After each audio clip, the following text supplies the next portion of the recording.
শাপলা চত্বর হত্যাযজ্ঞে শেখ হাসিনা, আজিজ বেনজির সহ ৪১ জনের বিচার প্রক্রিয়া শুরু। গ্রেফতারি পরোয়ানা জারি। রাজনৈতিক প্রতিপক্ষকে নিশ্চিহ্ন করার চেষ্টার অভিযোগ। নতুন কুঁড়ির সমাপনীতে প্রধানমন্ত্রী। জমকালো আয়োজনে শেষ হচ্ছে প্রথম আসর। সরকারের ১৮০ দিনের অগ্রাধিকার কর্মসূচি বাস্তবায়নের সভা। সংসদের সাউন্ড সিস্টেম নিয়ে বৈঠক।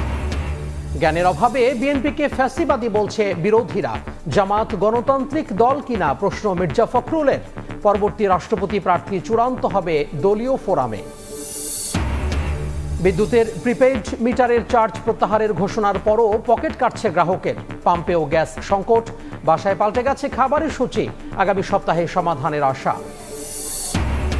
এবং এক যুগ পর চীনা অর্থনৈতিক অঞ্চলের নির্মাণ কাজ শুরু।